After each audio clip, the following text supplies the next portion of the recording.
Hello and greetings to all of you. Welcome to this broadcast. A very timely one as far as I'm concerned. Very critical to the environment in which we now find ourselves. So welcome to this broadcast. We're here at the People's Movement. We are mandated to educate, inform, in some instances, re-educate people about very, very important aspects of your political experience.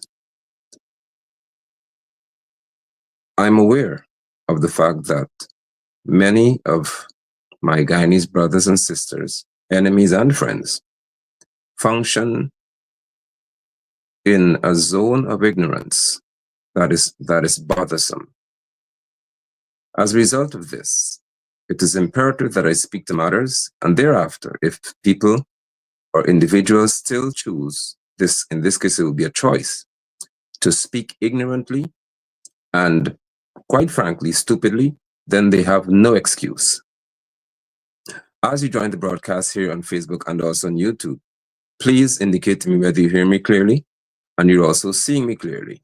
Today I'm fortunate enough to be in studio, so it's good to be here again. And I look forward to this moment here with you. Can you hear me clearly? And can you also see me clearly on Facebook and also on YouTube? To those of you who are saints, I bid you shalom. Greetings.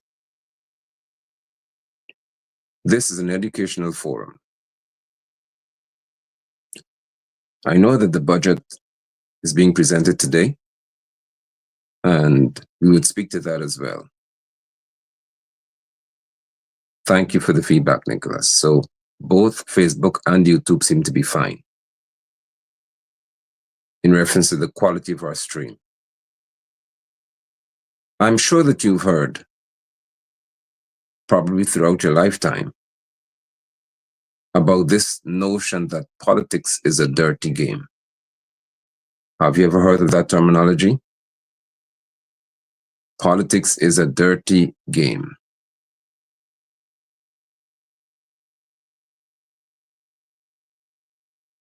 You've heard of that. Okay. So people would say that consistently. Hey, Teddy, good to see you, my brother. Politics is a dirty game. And as a result of that, many individuals tend to, or would have developed, a very negative mentality towards those who function in the political environment. It is my responsibility, therefore, to address you on that and hopefully help those of you who would need that help, or to reinforce in the minds of others what you may already know. Let us first, since I was a debater in high school, I was raised under the likes of Mr. Donald Duff, a master at debating. When I was in New Amsterdam Lateral School, I was in grade 8 or Form 2, and Mr. Duff, for some reason, said to me that I need to join his debating team as a little boy, Form 2 student. He started to train me in this regard, but I had to leave, of course, not too long after that. I returned to Linden. But I will never forget those coaching sessions with Mr. Duff and certain very, very important bits of information that he would have presented to me. I also encountered the likes of Madam Pat Prasad at the University of Guyana, who made it very important for us as English students to, see Teddy knows, right, Mr. Duff, right, to learn the importance of defining terms. The very first thing that we need to do is to define the term politics. If we do not do that, then what are you calling this dirty game? What may happen is you may be calling the politicians that you know dirty. But is politics a dirty game? Here is the first of only 2 pieces of information I provide you with today. So I'll take my video off so that you can see exactly what is being said to you. Read that definition carefully. Politics. The activities associated with governance of a country, with the governance of a country or area, especially the debate between parties having power. I repeat, the activities associated with the governance of a country or area, especially the debate between parties having power. Now, where in that do you see a game or a dirty game? All that politics speaks to is governance of either an area or a country, and engagements between different parties who may be involved in this governance. So where did we get this notion from that politics is a dirty game if politics simply means to govern? It had to have been born out of something. And my task today is for us to engage in this conversation to really find out why people would make that statement that politics is this dirty game. Now I'm showing you the meaning of the word, so only a fool would disagree with this. It's right before you. Politics speaks to the governance of a country or area. That's why we have what may be called local government. In Guyana's case, you may have a regional government. You may have a national government. And then you may have what is called geopolitics, which would be now cross boundaries, cross borders. So like the US wants to control what happens in Guyana, what happens in Venezuela, what happens all across the world, because that's what you call geopolitics, geographical politics, where they try to control people from various parts of the world, and nations seek to do that to others. I would like to know whether our leaders in this country are capable of standing up for their rights and putting an end to the nonsense where those who are former rapers of our people, rapists, and they now have the right to control what we do politically. I don't have time for that nonsense. I'm totally against it. I'm of the view that any diplomat who's in Guyana has no business in our political affairs because we don't have in theirs. That's my viewpoint.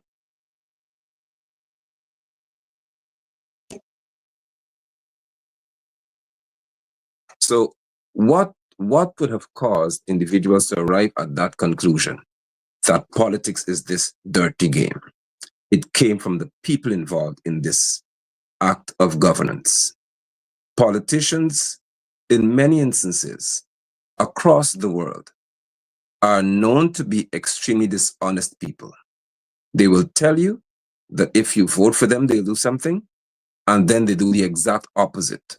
If you understand Guyana just by the name of our country is called the Cooperative Republic of Guyana. It is called a republic because the term republic means people govern a nation. It's important to take note of that. Guyana is called a Cooperative Republic because people govern in a republic. I would like to bet my life that Guyanese across our nation and the world over do not believe that we govern our country. What we believe is that our country is governed by the PPP and the PNC. That's what we believe. We do not believe that as people we govern our nation. And because of our assessment of those political figures, and in most instances they are quite corrupt. Yes, I'm using the term. If I'm in the House of Assembly, I use it. I don't care which speaker says I can't use it because it's a term in English language. The corruption in this country is so rife. It is so glaring that people believe that politicians are corrupt, hence politics is corrupt. Politics is not a dirty game. Politics is an act of governance. But there's a catch to what I'm saying to you today because it's not a long broadcast. I have to go back to work. But hear this carefully.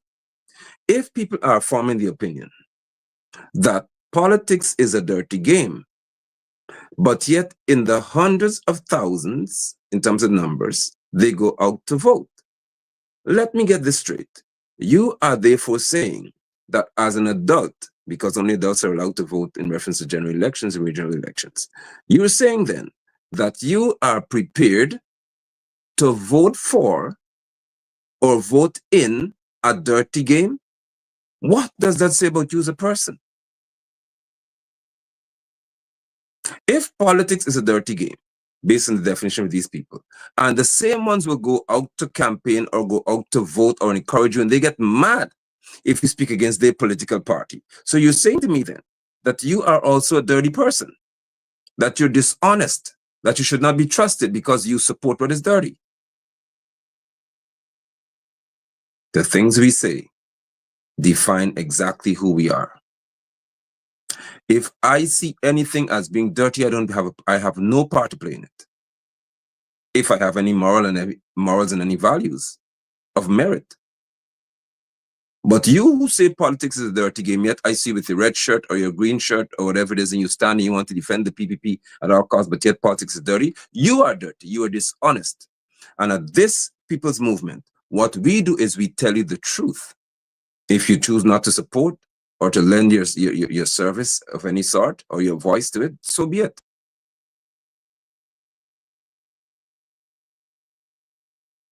Guyana and the Caribbean, the USA and many other nations is governed by wicked people. Guyana is governed by wicked people. Countries across the world are governed by generally wicked individuals. That's why you see politics as being dirty. Governance isn't dirty because these people speak to transparency.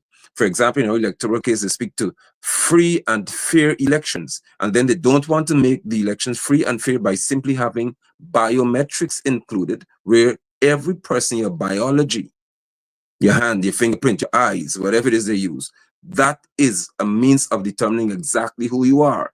So you have technology in place where you put your hand on the scanner, your face is scanned like at the airport, and only you can vote. The PPP is not allowing that in this electoral cycle. Why? If they were so honest and their hands are so clean, why? Why is it that under so many governments, this elections or this voters list cannot be what is called clean? Why don't we have in place highly paid individuals to maintain a census of who we are in terms of our numbers or what our population really is? And as soon as a child is born, of course, that information is entered into a database. It should happen at the post office. And birth and death registry. When that person is born, immediately you can track them through a system. When they get to 18, you know that you have 15,000, 18,000, 100,000 18-year-olds. Why? Because you've tracked, there's a system in place. We have the technology in the world. When someone dies, that is entered into the database and that is deleted from the list of adults. Why is it so hard to do that? Oh, but GRA could be connected to your bank. And GRA could tap into your bank information, to our bank information, to see what money we have and what they can request that and all the rest of it. But we can't have this kind of information sharing at the electoral level, which would, of course, have to do with population census or demographics. Why not? Because political figures in this country, for the greater part, are dirty people. They are dishonest. And they do not seek to have honesty and integrity as the vanguard, as the pillar on which they will stand.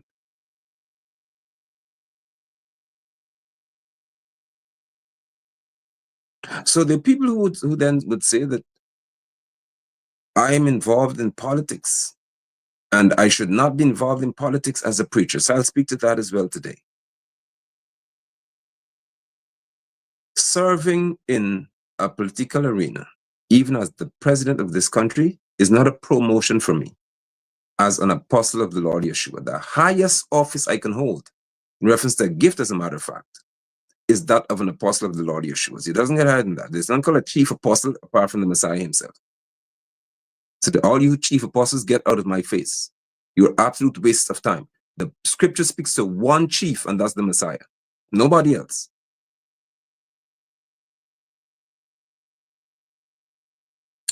If I rise to the level of being a president of a country, it's a demotion. It's a public service job.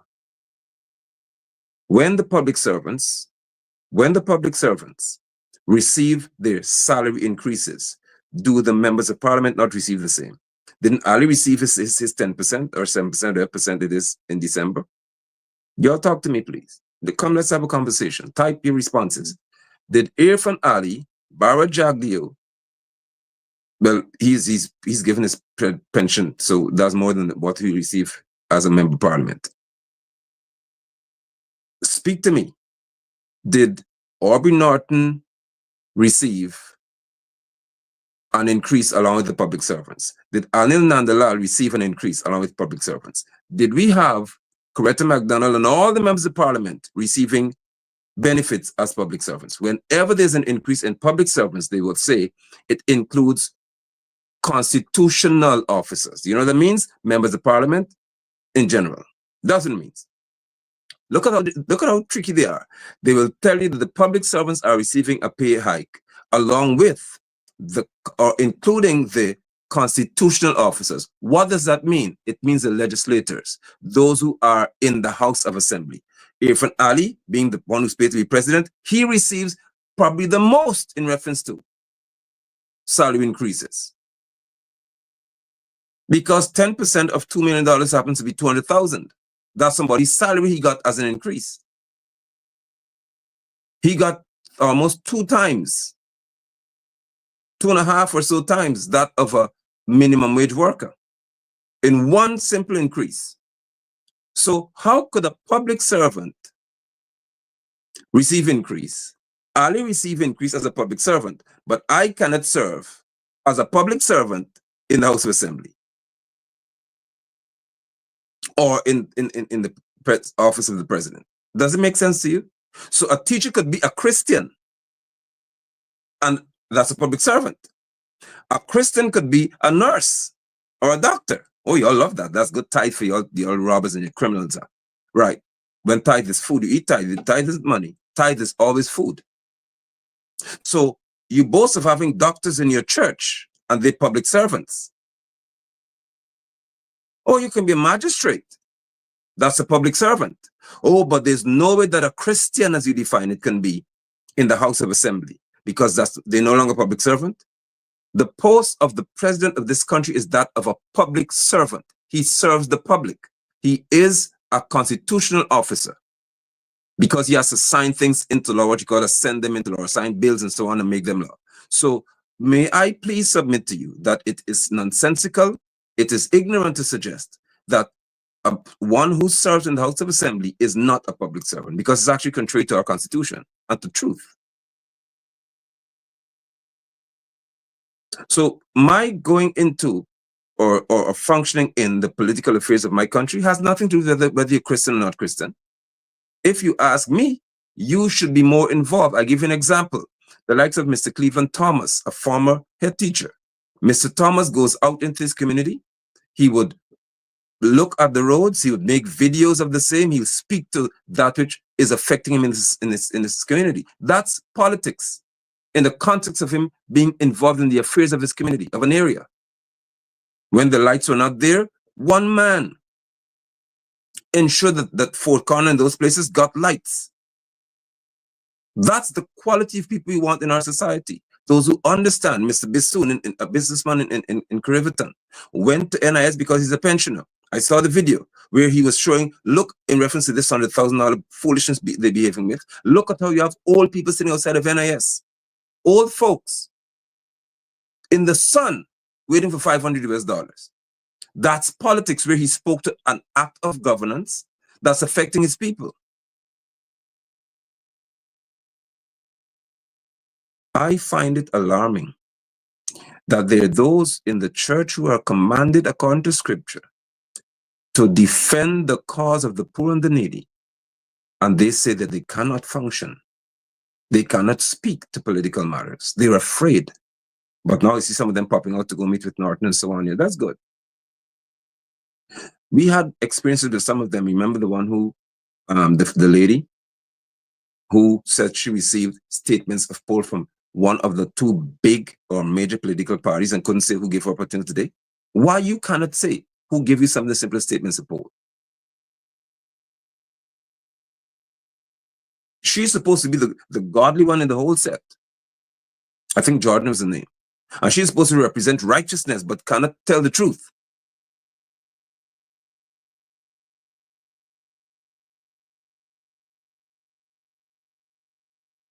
You will not find me at any forum sitting at the table with the PBP, PNC, or any one of y'all seeking to justify nonsense. It is not going to happen. Because what you should have done as a righteous thing is to say that you you must, Claudette Singh, bring Mingo in along with this with the 6 commissioners and have that investigated because the law permits you to do that. She never asked for that to happen.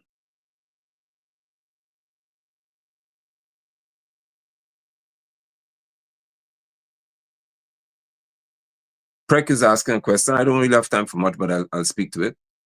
I met you you commented on my broadcast before. If you're selected to serve in the Parliament of Guyana, you cannot use the word corruption in the halls, it should be, of Parliament. So says the Speaker. What do you say to that? The Speaker is an idiot. He is a moron, if that's his viewpoint. And that's my view of him.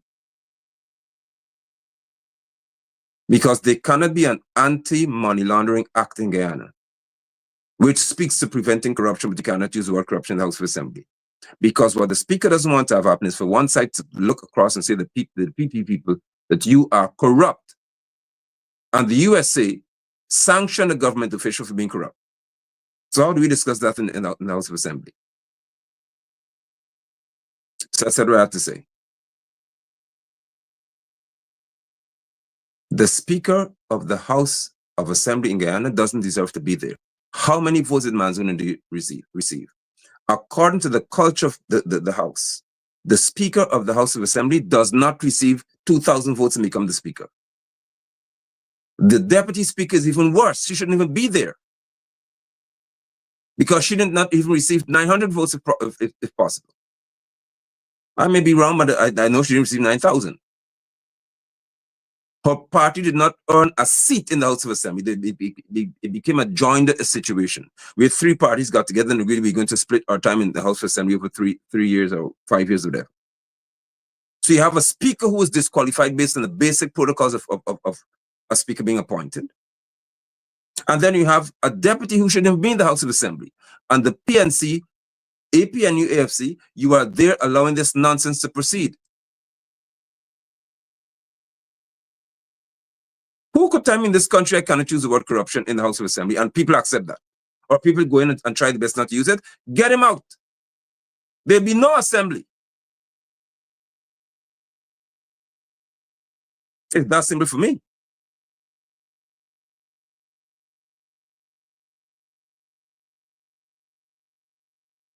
So what, and this is an example of why people will say politics is a dirty game, because you have the PPP foisting or causing to be in this position a man who has not even earned 2 seats in the House of Assembly.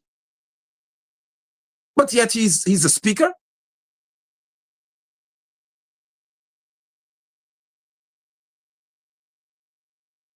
Governance by people who are dishonest produces commentaries such as politics is a dirty game. It is not a dirty game. It is an act of governance. Guyana is supposed to be governed by the people. We are supposed to govern our country. How? By electing, since all of us cannot be in the House of Assembly at the same time, what we do is we choose to have people who go there to represent us. That's what's called representation. But we govern. We have today someone who's going to stand and read or is reading the budget for 2025. This man is not the Minister of Finance. Do you all hear me? Ashni Singh is defined as or described as the minister within the Ministry of the Office of the President with responsibility for finance. That term has never existed in our country's history.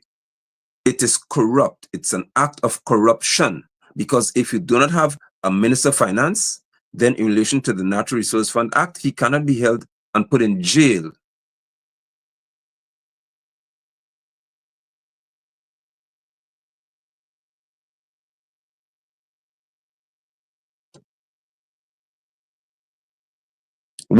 Who's the Minister of Finance? So who will be arrested according to the Natural Resource Fund Act if there's any issue regarding how our money is spent in reference to oil wealth? Nobody, because there's none. Jagdeo makes decisions about who could come here and gas the show project and all the rest of it, and what businesses are there, and he has all press conference every week talking so much about Guyana's affairs.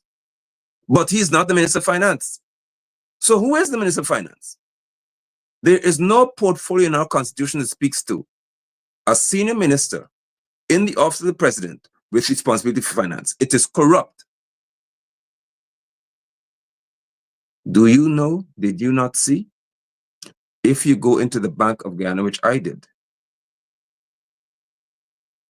you have the photograph of Irfan Ali, Mark Phillips, and Barra Jagdeo. Tell me why. Why is that so? And I spoke to it before. Why did Barra Jagdeo sign on our $2,000 note? Why?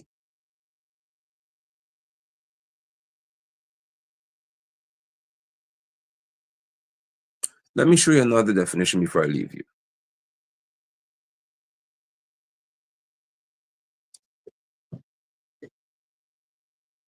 I'll present you another. My images don't seem to want to load for some reason.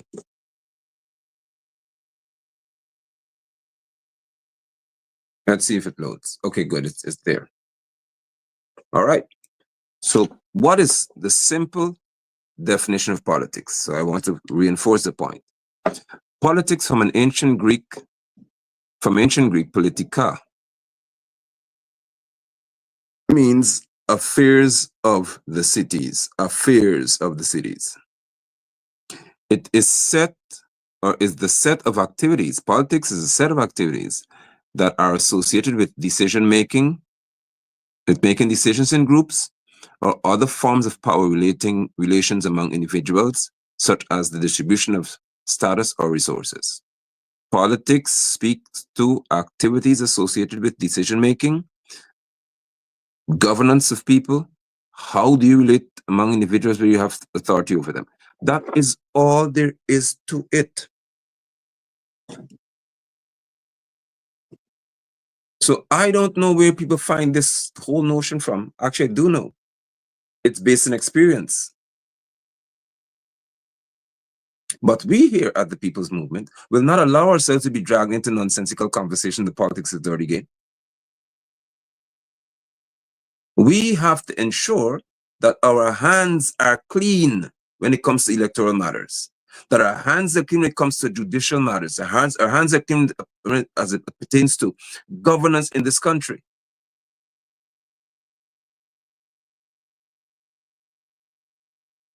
So as Jagdeo said, there'll be tough questions, there'll be very hard questions for people to answer, and significant penalty for them to face.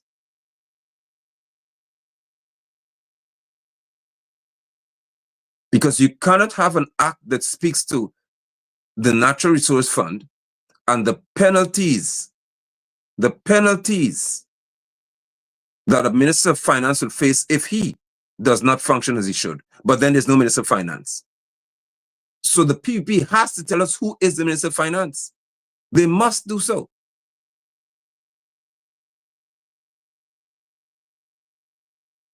This is not a time for us to play around with terminologies that weak people develop.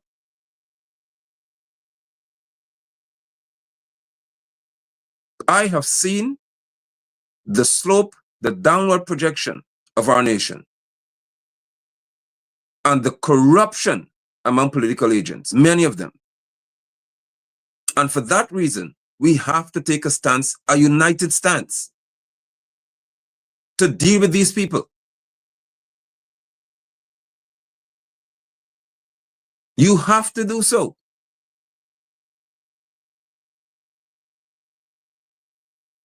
One company receiving so many hundreds upon hundreds of millions of dollars in contracts. And when you look at it, these people have never had any experience in construction. Not even building a chicken coop or chicken pen. But you can entrust them with hundreds of millions of dollars. Repeatedly, you're hearing about ministers, and I know it's the truth. who've got companies in the but their cousins and friends and other people, they're the front men for the business. This has to be addressed. Let me make you uncomfortable. Have you ever wondered? I said this all years ago. What is the sudden cause for there to be a copying of a carbon copy of these concrete roads? Burnham was bad, wasn't he not? What Burnham was terrible. But under Burnham, Festival City, Tugboat Park, so many other areas had concrete roads. Southern Veld, concrete roads. Oh, Burnham was terrible. Suddenly, somebody in the PPP got a vision. Hey, let's build a road with concrete. And I ask you this since last year. What is the new craze about these concrete roads? And I said to you all that somebody in the PPP must be benefiting directly from this concrete business. I told you that. Who will answer? Asher, shalom, shalom, and blessings. Huh? You know this to build a whole highway out of concrete? Huh? Do you know what it is to build a highway, what they call the Heroes Highway? And it's interesting to me that a helicopter crashed. 2 men survived. And they cannot up until today see what happened. And you talk about transparency.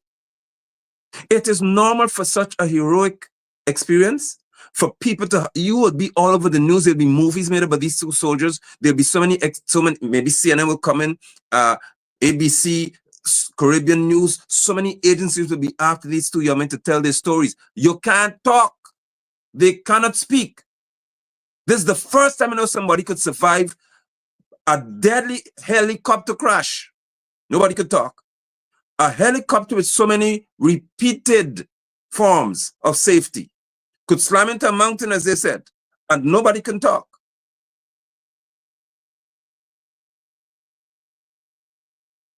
But then you have Heroes Highway named in their honor. And the 2 who living are forgotten about. You don't even know who they are.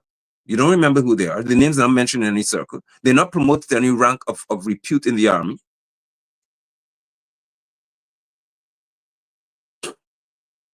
Two black boys can't talk. Someone's trying to reach me. I hope you can still hear me. Your reality with Guyanese politicians, some of them I should say, is an unfortunate one. Some of them are extremely dishonest people.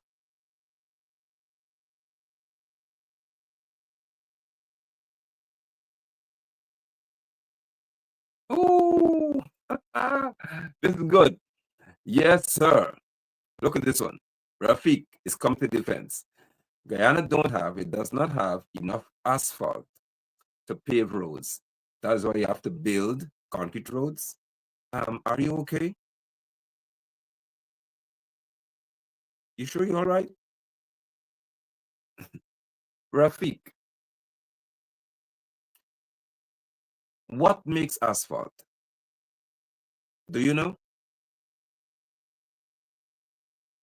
For you to have concrete, you have to have stone in the concrete to make a road. You have to have sand, which is called an aggregate. You have to have cement, of course, which would be the adhesive property to join everything, to pull everything together. What makes asphalt? Also, we have enough stone to build thousands of roads. We have enough sand to mix and build thousands of roads. But we don't have only 1 or 2 missing components, which would be the petroleum part of it. Well, we don't have that. But we could import and we can manufacture. And given the economy that we have, we don't have the means to produce asphalt on a large scale, being the richest country in the world per person. You really want to comment that? Go on the PPP's page and make that comment, please, because it wouldn't work on this side. The people's movement has in it independent thinkers. Just know that. So please do not make the unfortunate mistake of coming here to speak as though you're not speaking to people who can think for themselves.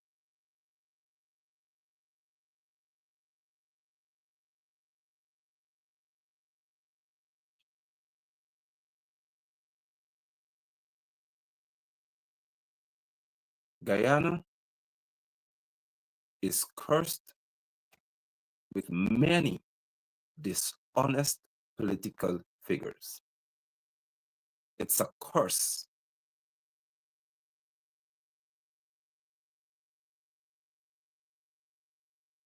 And for us to free ourselves of this, the people must move the country forward. Hence the name, the People's Movement. We must move our country away from corrupt politicians, dishonest politicians. Many of them are dishonest.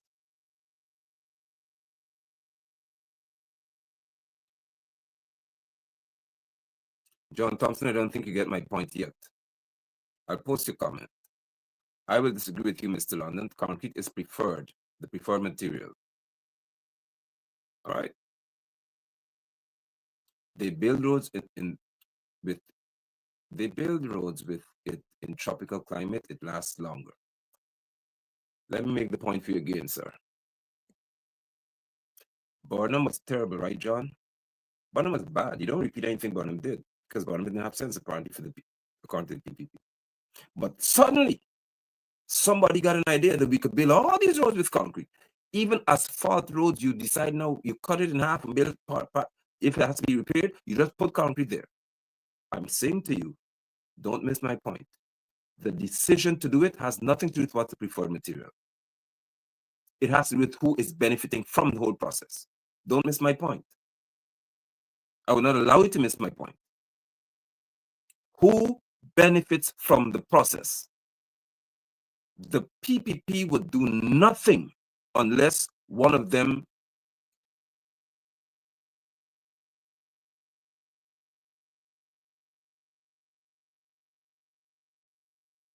all right, unless one of them has a direct, or a few of them, direct financial benefit. They do nothing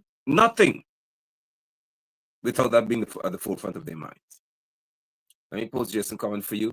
Are you trying to tell the public what kind of game you discovered after entering? Keep grease on your skin and bleach in your pocket for those contaminated pathogens coming into your path. Oh my goodness. Look at Nathan. This has to be a moron from as long as you cannot show your face in general, like this right here, that's what you know that they're weak and they're wicked. Good. Look at this. For a man of God to run for any political office, you must step down as a pastor. Now, how much more stupid can your comment be? Are pastors involved in running government entities, in reference to schools? Huh? Look at this idiot. So as a man of God, you're not supposed to have any public servant job. That's what I'm telling about how stupid these people are. Because politics speaks to governance, and your country's governed at different levels. I know Nathan is a troll, is a PPP trolling idiot. So let me just speak to those who would benefit from such, and he wouldn't. Governance of a country is had at various levels. That's why you have heads of department in the school. Then you have the administrators of a school. You will have the head of the school. You have the regional heads in reference to education. Let's say education, for example. You're going to have those at central ministry, and then you have the minister, and then that minister will have the head being the president. Oh, Dumbo. Oh, fool. They all have constitutional responsibilities because you govern at various levels. Is it possible for a pastor to be a head teacher of a school, or for a pastor to be, as you want to put it, as a man of God? Is it possible for a man of God to be the head of the Guyana police force? Huh?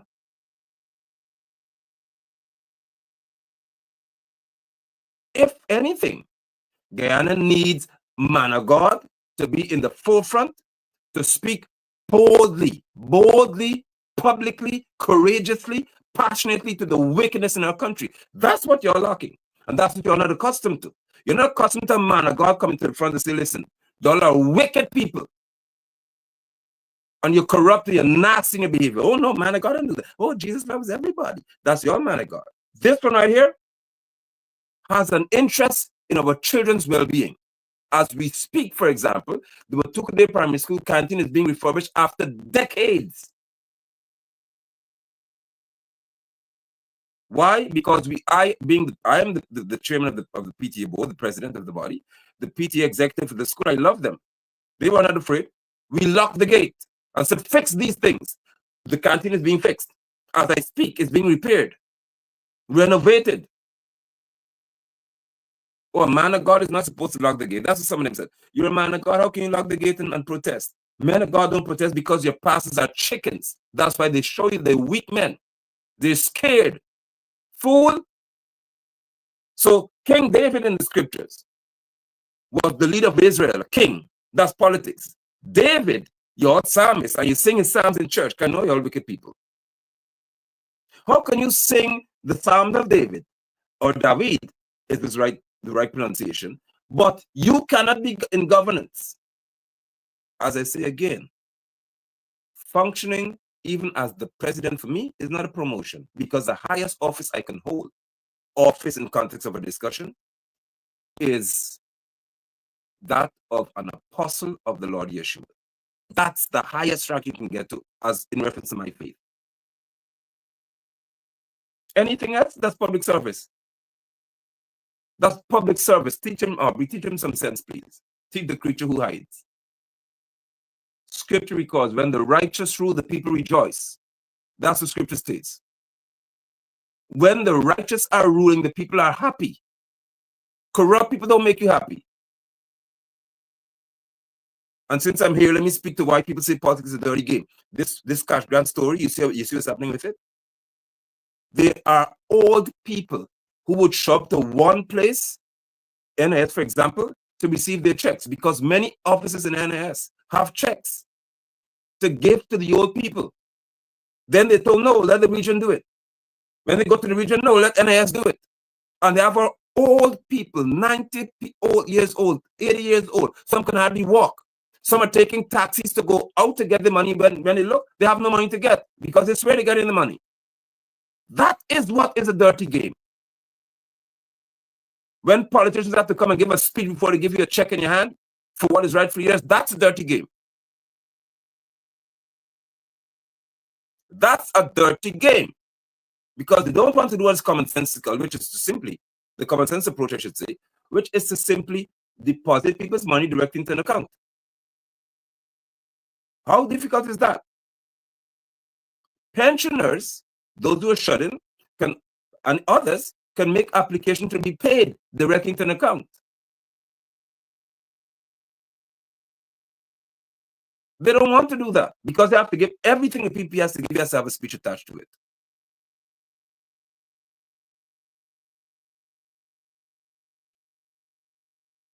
You have people having to call and ask you, what about my mother or my father who shut in? That's an old person who can't move. They should be the first to receive aid because they can't move. $100,000, $500 in this economy. You're telling me that $10,000 a week, $40,000 to give you, was the because we care cash grant. Somebody put a figure on the screen for me, please. The PPPs because we care cash grant. Put the value on the screen, please, for these children who go to school. Put the value, type the value, please. Type the value on the screen before I leave you all today. This because we care cash grant story. Put it on the screen. Let them see what value the PP is given to your child. Every year. What's the value of the cash grant? Because we care. Bray said she cares. What is it?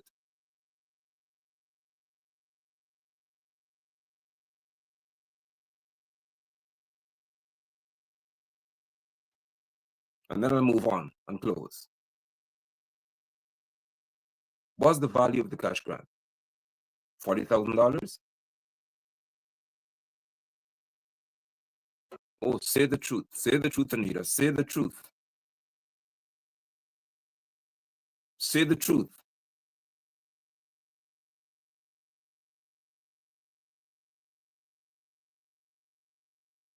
The cash grant will now increase in the budget to what? Will they increase it? Will they increase it to $500,000 a year?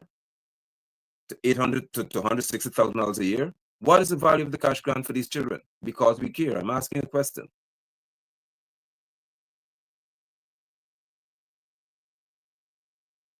Was it not $40,000? Did you not get that in June?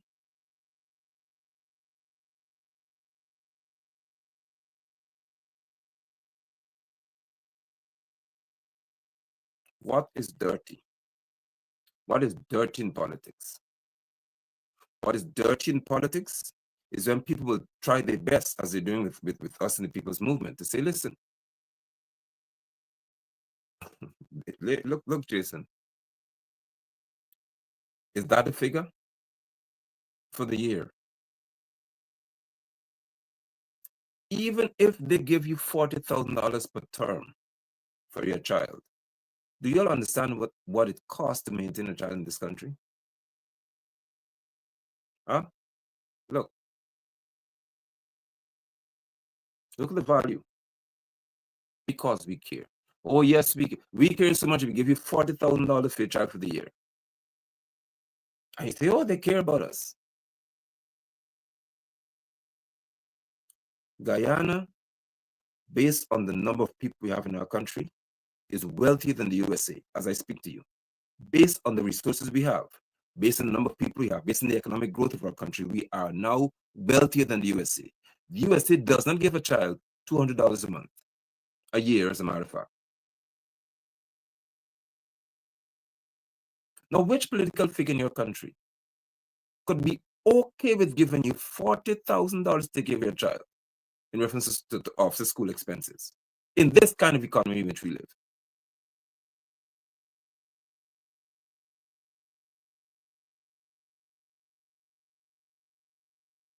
How about addressing the fact that political figures, as I've said, would say, let us get rid of the PPP.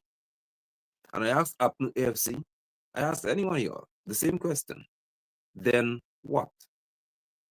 Persons got angry with me when I asked a very simple question.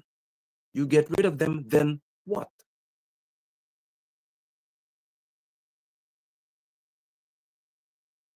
Answer the question, then what? Can you say to me that you will, for example, change the Constitution, ensure that it's changed, where politicians in the House Assembly don't have anything called any duty-free concession? It's disrespectful.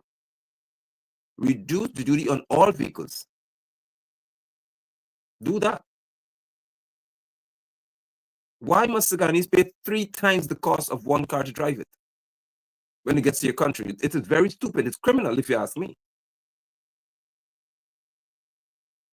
Change the Constitution where every member of parliament is elected to be in there.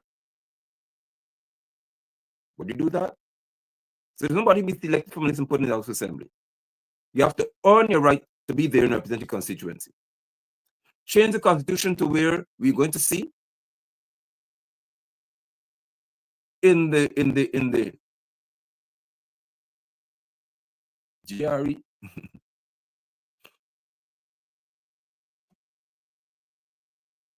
change the Constitution to where we were going to see acts of legislation in which our people would not have to ever believe. And I'm speaking here, and people are scared to talk about it. I'll talk about it right here. If at the United Nations level, where mainly white people are, as you want to put it, run by the US mainly, they could agree that African descendants suffered the most for hundreds of years with the least recompense. They said for 10 and then now another 10 years, we will focus on those of African descent because they've suffered immensely. Where, when we get to the PPP, would you have in any case specific agencies like banks that target African descendants where you go there to improve your economic state? No.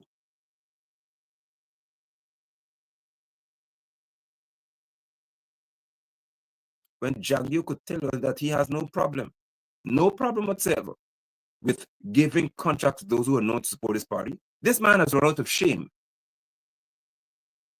It's not what we call brother. He doesn't care anymore.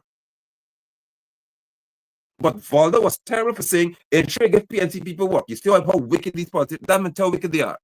Valda was bad for saying, listen, we have to ensure we take care of our people. Jagyo could now say it, and the PPP supporters cannot condemn him. What did Nigeria say? Not meant to say? I don't think Nigeria will lie.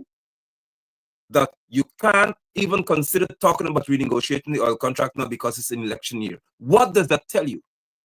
Who is going to finance the PPP election? If Nascimento, according to Nigeria Youth, could say, no, we can't do it oil contract. Don't let's talk about any oil contract right now at all. Because it's an election year, we can't deal with any oil contract. What does that tell you? Huh?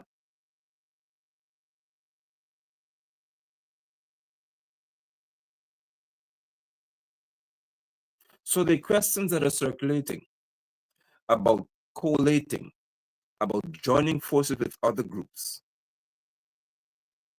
the people's movement that is, my response to that will always be the same. I would only join forces with those who are courageous and strong. I don't care who you are. I'm not against, and the people's movement, we are not against joining forces with anybody. What you are against is paying attention or joining forces with those who only have one mandate. Get rid of the PPP. Then what? It is the view, and you see the manifesto of the people's movement. It is the view of the people's movement that every ministry, as you call it in this country, should be headed by a technocrat, not some political appointee. So you don't become a minister of anything unless you are qualified to do it.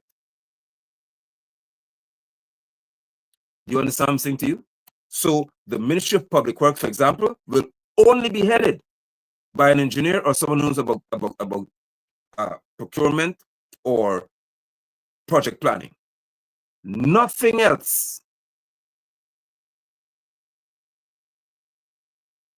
Ministry of Finance, you have to be an economist. If you're not an economist, you don't even come close to finance. You get the point? Ministry of Education, Prem Manichan has never taught in a classroom. Never, even for 2 minutes. She's never been in Singapore College of Education. She's never been in a college that teaches you education matters. Never. Priya Manichan is not in any way, shape, or form certified to teach anything.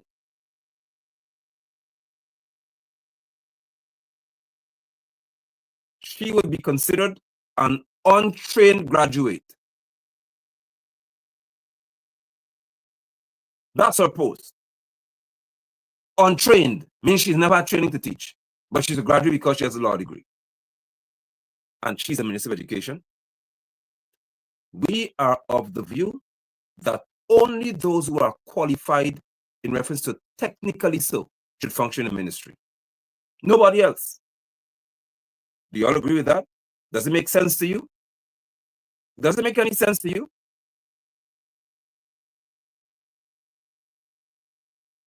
Tell me if that makes sense to you all before I leave you.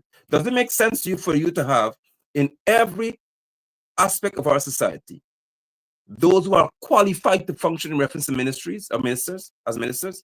Doesn't that make sense to you?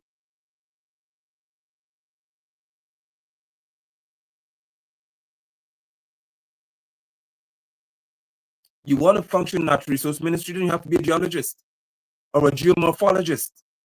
Be qualified in that field so you can understand, or an environmentalist. So you can surely show the listen. I know about the environment, so I can speak to it.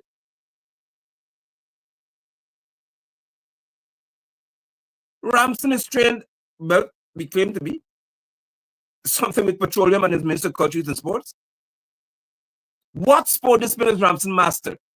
What has Ramson done in reference to sports management or anything in the area of sport where he can show that he can understand the dynamics and the economics of sport? Nothing. But he's young. So because you're young, as they say, go in culture, youth, and sports. That's a nonsense in our country. And that's what corruption is all about. Misfits. Not just about stealing here.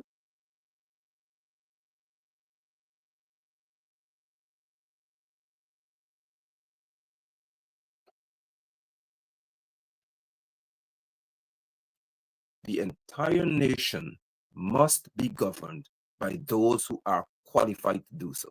If you have a ministry responsible for business development, then somebody who's a businessman who has developed multiple businesses and has a chain of businesses, he should be or she should be responsible for that ministry. Because you can tell the people that I have got experience, I have got years of experience in this field, so I can handle myself. That's what you need. And you don't need 65 people in the House of Assembly to run Guyana. We have a small country with a whole lot of members of parliament.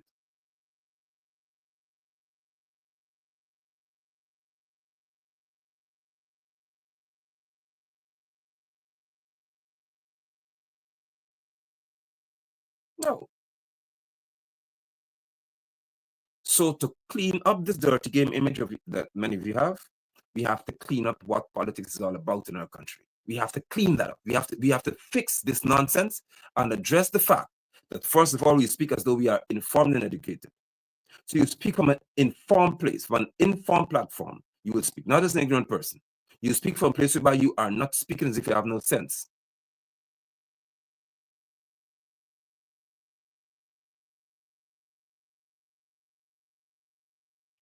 Politics, by definition, speaks to how a country is governed. Nothing else.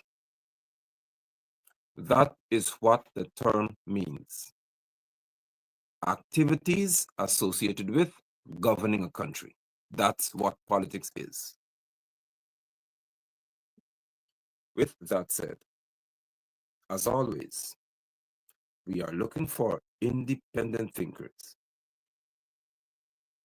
Instead of asking you, as many others would, to vote for the People's Movement, we're not seeking your vote, we're seeking your voice. And the most silent or the softest manner in which you can speak is to go into a polling booth and put a tick somewhere. I need loud voices. We need trumpets of voices. Those who can shout from the mountaintops that Guyana must be governed properly. That's what we need. The courageous, the bold, not the weaklings, not the dishonest people. Any politician in this country who, upon being elected or selected, overnight you became a multi-billionaire or millionaire, you shall lose what you have. It's called appropriation. You would never vote. You never vote for this. Many of you would kill me before, if you can. All the lands you got based on your political position, it shall be taken from you. All. Praderville too will be taken from you and given back to the people in place hands. It will be sold, and those who rightfully have rights to it, they will benefit. It'll go into some fund where they could benefit from the same. You wouldn't vote for that. all the lands, ancestral lands that were taken from people, or people who because they're poor, you go and take away their land. Indians and Amerindians and Africans, no, let me just go and bully people and take away the land. There's something called appropriation of land. We will take it back from you. And you'll go to jail, or worse will happen to you. Because you're not going to believe that money will make you escape the penalties of your wickedness in this country. All of y'all who got rich on the back of the poor Guyanese man and woman, I don't care what ethnicity it is, you shall be dealt with.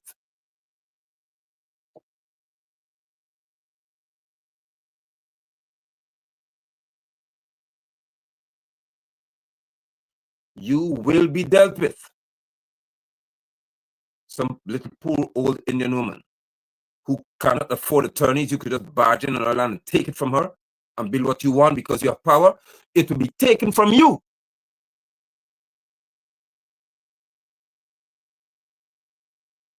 You're too greedy. So once the bell tolls and the dust settles, if you build anything, your gated communities and all the rest of it, on the lands that people own by inheritance, you would lose all of it.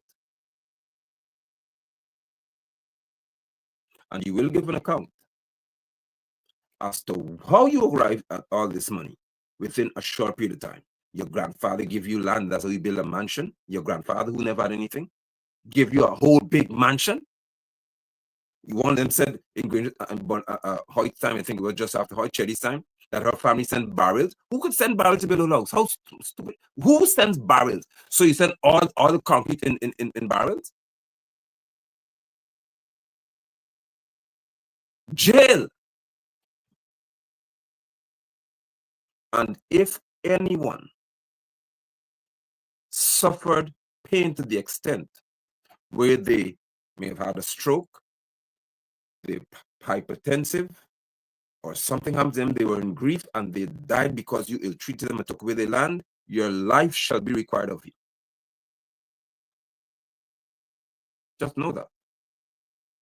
Additionally, all the mothers and fathers who are pining away in jail for a plant called marijuana will be out. There's no way that you should be spending 500,000+ Guyana dollars per year to take care of a man in prison because he planted a marijuana plant. You are a jack donkey.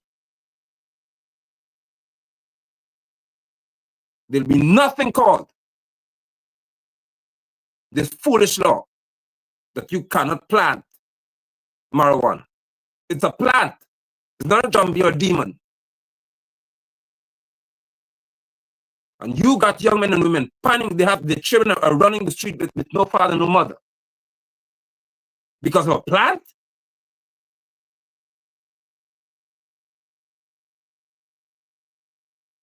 When you're a criminal by contract arrangements, some friend got a contract, your cousin got a contract, your mother got a contract, your dog got a contract, but you have mothers and fathers in jail by the hundreds for a plant that can earn millions of US dollars.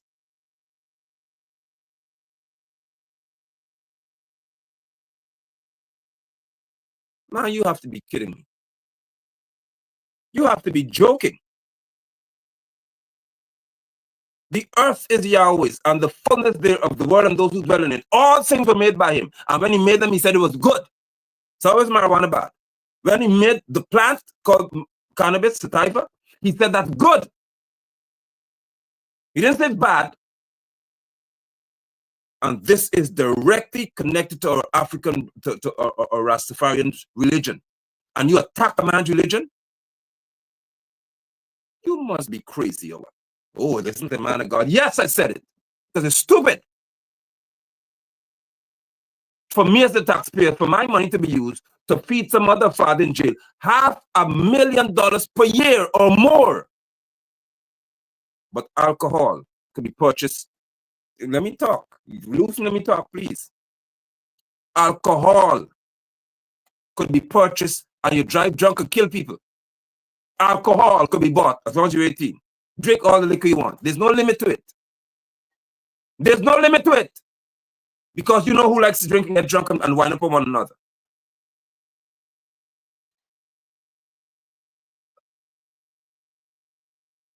Politics is a dirty game. No, politicians are wicked. Most of them are.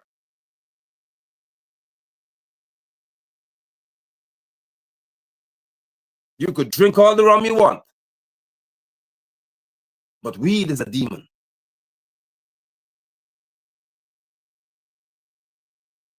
And there are many who are investing in it, but they want to be the front men. This thing is traded on the stock market.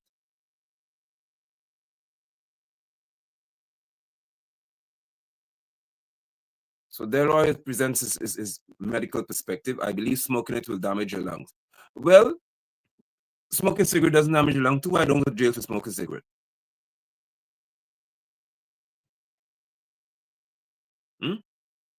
What does alcohol damage, Delroy? And I'm not arguing with him, just asking a serious question here. What does alcohol damage? It cooks your liver.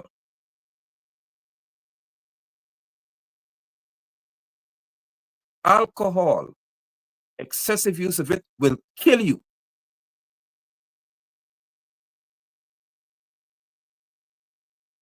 But Bangs DIH, DDL could produce alcohol by the thousands of gallons and sell it to our people. XM 5-year-old. Grey goose, yellow goose coming in the country. Brown goose, mongoose coming in the country.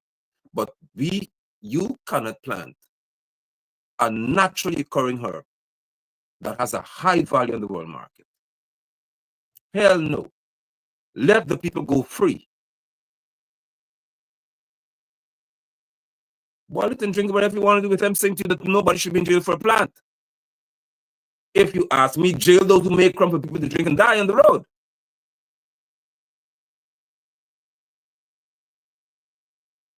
I have never heard of an accident in Guyana where a man smoked weed and ran into 15 people and killed them on the road, or 10 people or 5 people on the road. I know of many accidents where people drank rum and kill people all the time. And these young morons now who using rum, Hennessy, and Red Bull, you are more than ready to kill people. That's why these cars are flying off the road so much. You all need to know why. They are consuming alcohol and boosting it with B12 and B6, and they don't go together. So instead of them being suppressed when they drink liquor, they're being wild.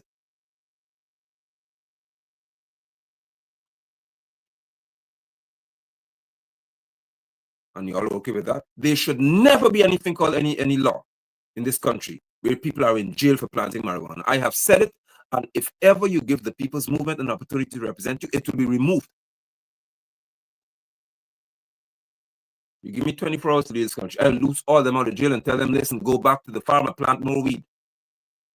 Plant weed, and we're going to have an export market for you to have money, because they've been in jail for 4 years, 3 years, whatever it is. They don't want to employ you. So we're going to create a weed market. Thank you, Israel. I was saying the same thing. We're going to create an avenue whereby you're going to make money on the world market. We're going to export marijuana, export hemp. Don't you know Guyana is getting very hot? And when you make blocks of hemp, it keeps your house much cooler than anything else. Migraine headaches are cured from this weed, boiling it and drinking it. But the African man is normally associated with weed. Hence, he spends time in jail. Rum is a different story.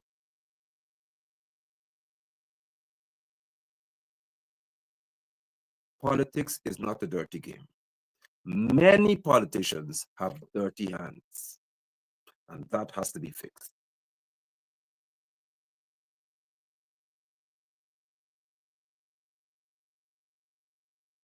The people's movement must arise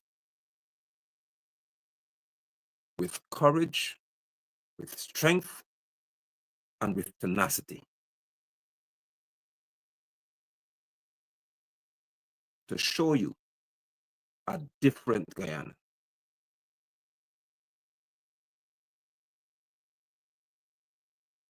That's what we need. A different Guyana. Our teachers, soldiers, police officers, nurses must earn the equivalent of those across the Caribbean at least. At least a midpoint must be found in the interim, in the initial phases. No teacher in this country must earn less than $250,000 per month. No teacher at any level. When you go to teach our children because of the value of that act, you must not earn less than $250,000 per month. There's no way that as a teacher you should earn less than $1,200 per month. Not in this country.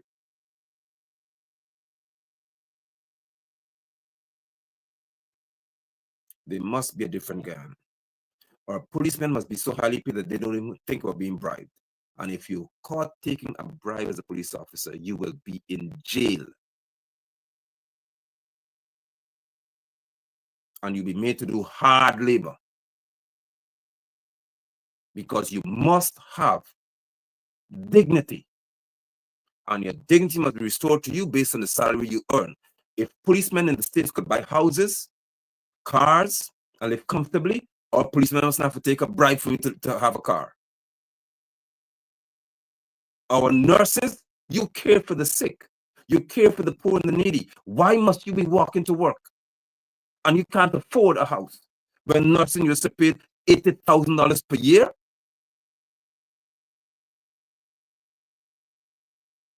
Things have to be different. Finally, I say, to those of y'all who are in politics and it's the dirty game, you make it dirty because of the cost of living. You refuse to have price control in a country by businessmen just throw prices out the window so they have a party. With the people's movement, there will be price control of all commodities. You'll not be allowed to sell them below a fair market price. You shall not be allowed to do it. And how do we protect businesses? Because you hear about a manifesto and not to this, which I repeat all the time, so PPP and others can add it to theirs and say, yeah, we have an idea. Like they did when I told about the wind in Berbice. I said it, and suddenly PP had a bright idea. I don't mind. With all the wind on the coast, put windmills there. Lower the cost of energy where Guyanese would not pay anything more than $3,000 a month for power, on average. And no pensioner in Guyana must pay $1 for water or light. No pensioner. No pensioner in this country must pay a cent for water or light. Never.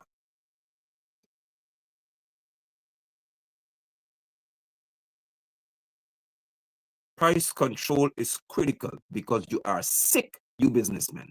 So how do I deal with you? You're not an enemy of the people's movement. The business in Guyana will know that you shall be rewarded for businesses where you employ Guyanese by the numbers. So the more Guyanese you employ, the less taxes you will pay. And the more profit you make, the less taxes you should pay. As it is, if a businessman in this country earns $100 million, GRA takes $35 million. That is unconscionable. That's almost criminal if you ask me. So you're penalized.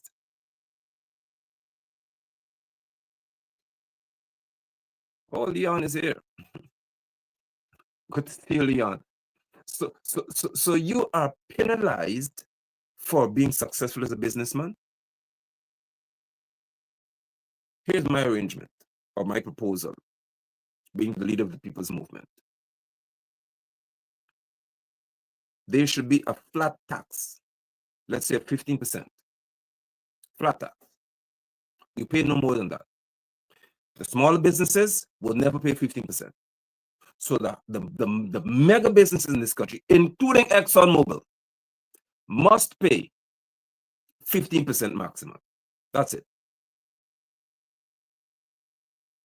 I hope you understand me. A small business that has a profit of, let's say, $2 million or $3 million per year, you will pay no more than 8%. If you don't want to pay your taxes, you shall lose your business because you're robbing the people of Guyana. Because you can't be fairer than that. So the more money a business makes, the 15% doesn't change. When you get to a particular bracket like Banks, DIH, DDL, ExxonMobil, and all your big companies, you will pay 15%. John Finance and all y'all, you'll pay 15%. Maybe maximum of 20%, but never 35%.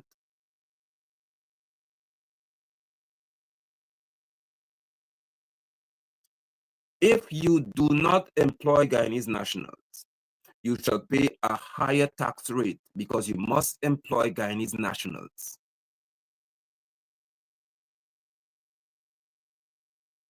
So the more foreign nationals you have in your company, the more taxes you will pay, since you're denying Guyanese of the right to earn.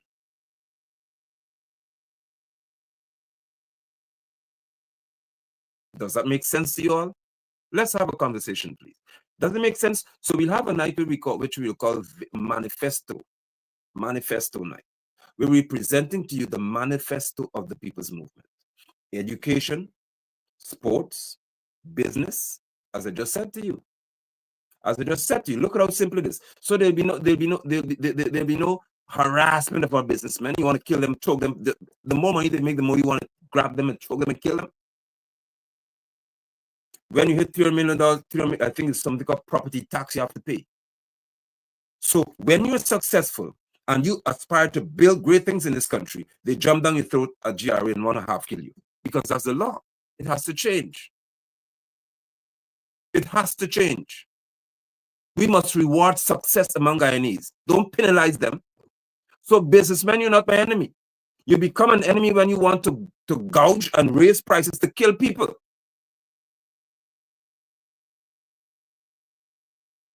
Call it what you want. Here's another one that make y'all get mad. No business will be allowed to import what is produced in this country. None. None. None. Get mad all you want. If we grow oranges here, you can't bring an orange seed again.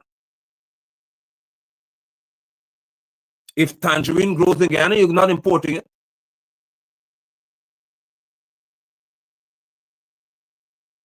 How can you tell me that you have watermelons growing in Guyana, but you have to import watermelon? You're not allowed to import anything that grows in this country.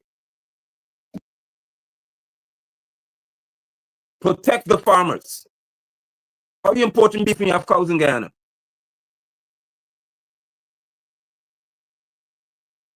And we shall have our own food.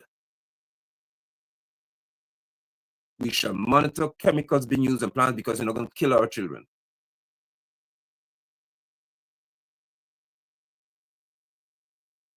Does this sound to you as if it is an impossible task? It doesn't sound so to me. It is workable. Because with lower energy costs, there'll be far more investors coming to this country. Far more.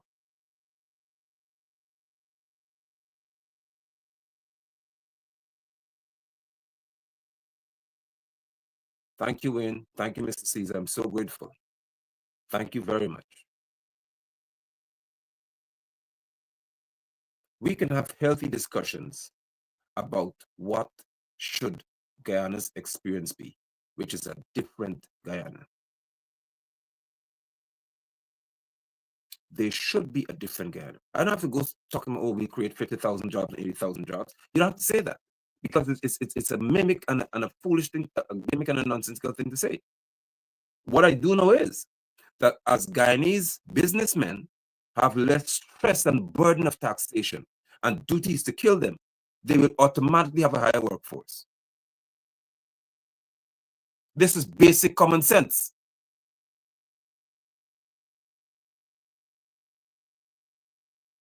You don't have to put up this whole sham. No Guyanese should be embarrassed by having to go in some line at Central Housing Planning Authority for hours in against some house lot. Are they mercy? We have more than enough land. We build enough roads, have enough opening of cities and areas where you can go and live and farm. And as was done in Texas, people didn't know. They said, how can you move the city? It's becoming too populated. How do we move people away from these hustling, bustling cities? You know what the US did? Land and a donkey. Do you know what they did? They said, if you go to farm in Texas, we'll give you land, we'll give you seed, we'll give you tractors, whatever you want. We'll give you, just go there and farm. And people began to move to Texas. Why? Because it was incentive for moving. Move people, move the population away from the city. How do you do that? By making it easy for them to move across Guyana. Easy access. 4, 5, and 16 highways must be built to Brazil, to Suriname.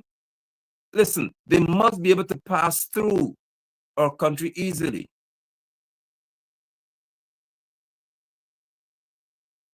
Michael has an observation to make because Michael is a psychiatrist or a psychologist. Sir, you look angry all the time. Politics don't have a place in a Christian life. I am angry all the time because Yahweh is angry at the wicked every day. So the fact that you are not angry tells me a whole lot because you're wicked. I am angry every day at the wickedness of our political leaders because my God is angry with them every day. So get out of my face.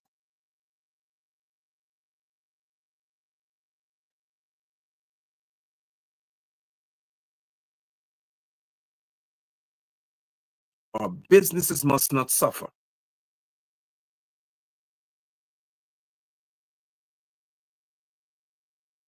Why must our Guyanese have to endure embarrassment to be employed by these foreign companies? Why?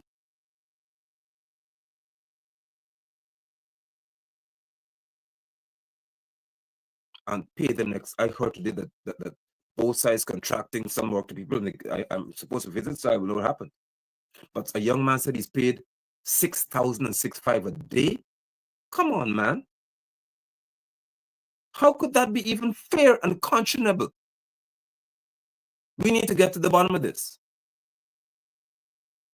So persons are going to be very uncomfortable with what happens in the people's movement because, as I said to you, there's no hidden agenda here. So I can speak freely because there's no hidden agenda here.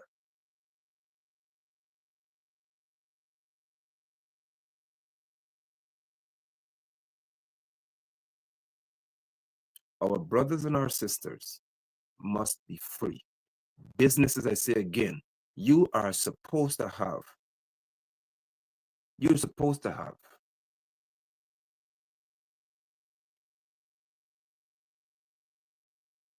energy at a very minimal cost.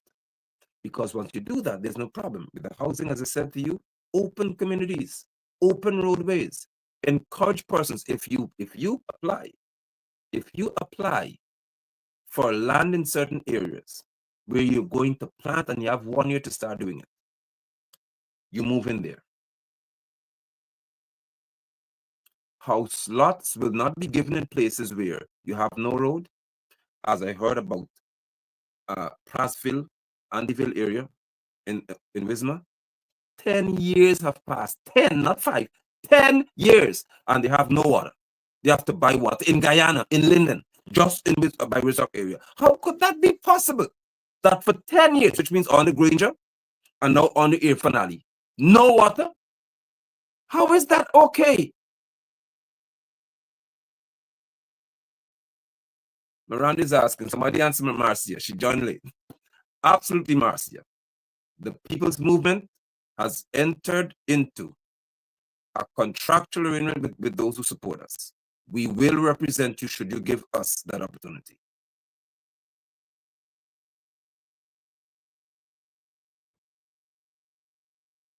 There'll be no community developed in this country without first there being roadways, telecommunication, between utilities, water, light, and these things. They will have to be in place before any community is open.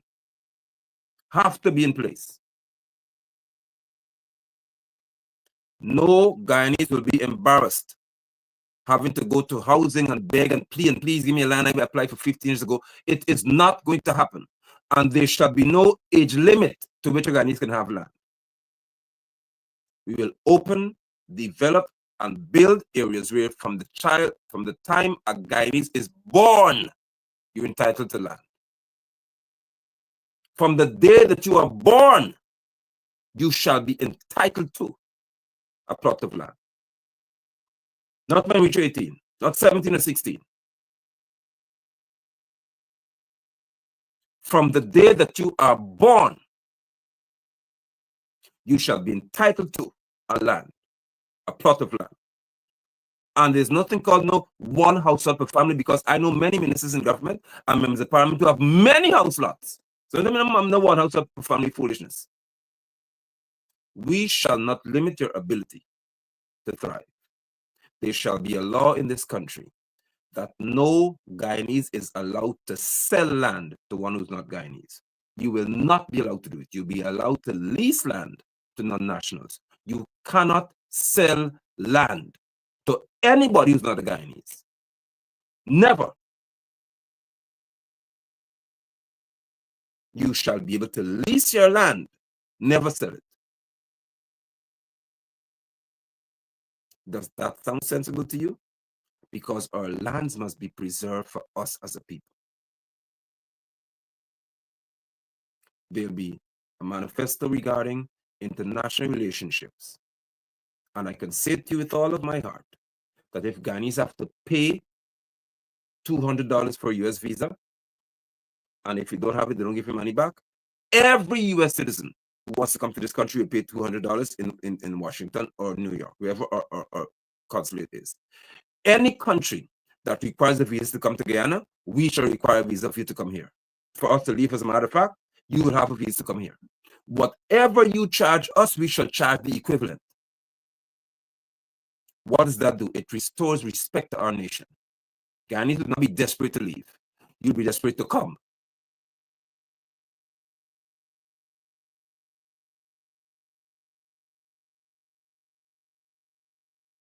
That's how you restore respect to your people as Guyanese.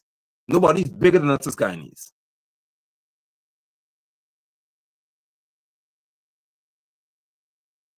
Nobody's more important to us than Guyanese. Every nation that requires us to have a visa to go to them, they will have a visa to come to us. And whatever the requirement is, if you have to live for 12 years in the US before you can try to be a resident, you live in 12 years to be a resident. It's that simple to me. Because Guyana has got the power now as we speak. We have the means to feed ourselves. We have the means to clothe ourselves. We have the means to do business on a world scale.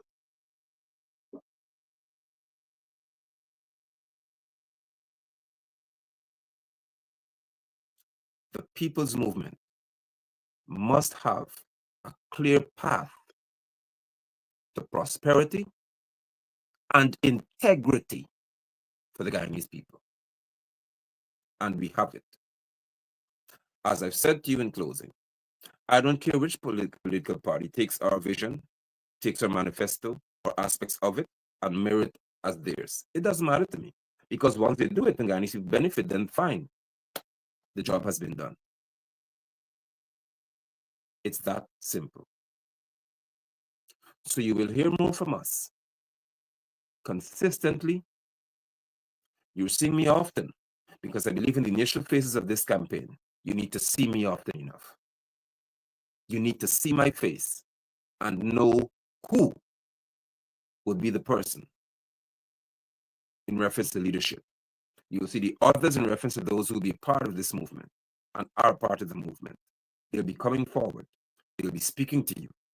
They're those who are going to occupy very important strategic positions in the people's movement, because we have to represent who we are and what we're about. But the Aubrey asked me to address racists. I have said, and I believe with all of my heart, anyone, be it an African descendant, Indian descendant, Chinese, whatever you are, if you have been found guilty without any thank you, Brother Edward, without any doubt of displaying racism towards your fellow Guyanese, you shall be subjected to flogging if possible, public flogging.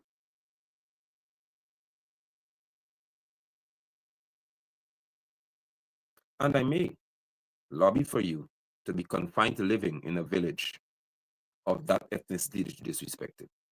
So if you're African, you're racist, I put you in the community to live, in the heart of the community.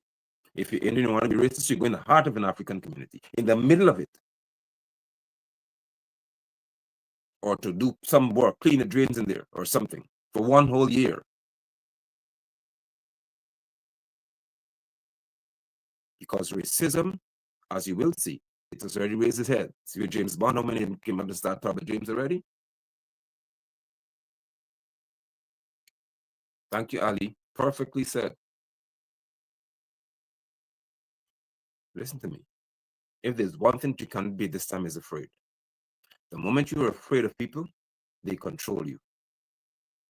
So, as Nathan, I don't deal with trolls. But when you say they want to say, listen, let me just asking, how do you part of people's movement? Where is it? Let me just post this comment right here. How, people are asking the question all the time, how do we be part of the people's movement? Just join the ideology. And this is important to note. It is not about signing up somewhere. It's about signing up here. If you're meant, because you have to be careful with party cards. See, your Jackie can say our members can have this and our members can have that. PNC can say we want to support PNC. That's a dangerous thing to do in our country. And understand where you're going with this, let we go. But it's careful, it's important for us to take note of something. It's important to take note of that. We must sign up here.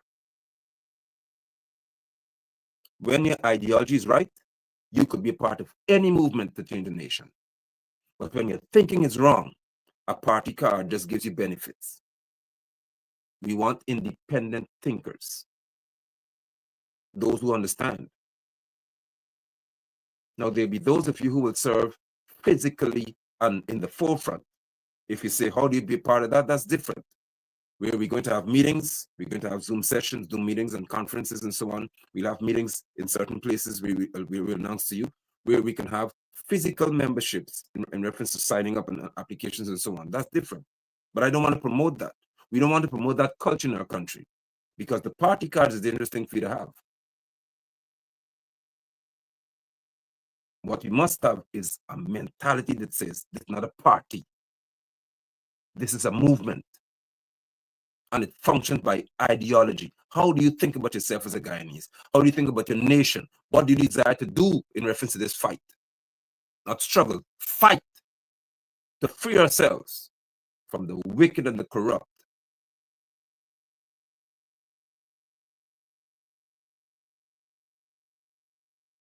It must be in the House of Assembly whereby if after 3 years, and that's a long time, but 3 or 2.5 years, half of the term, midterm we call it, your members of parliament are not functioning, then there's a midterm election and they're kicked out.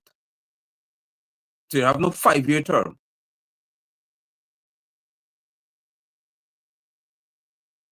There's no 5-year business here. Members of parliament will have to earn the right to be in there.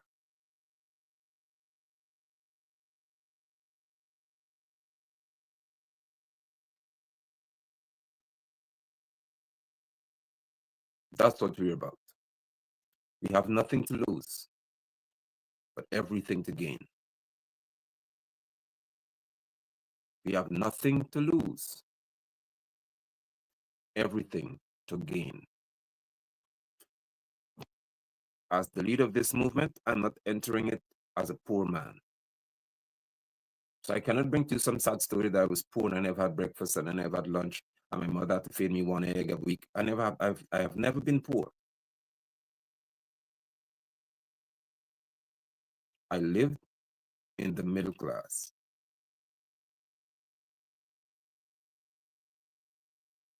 So I'm not coming to you as one who needs money to live.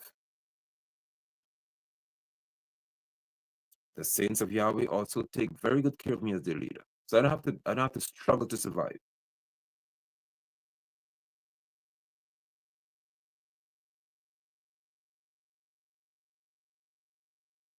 What I love to see, what we would like to see, is for our Guyanese brothers and sisters, for them to enjoy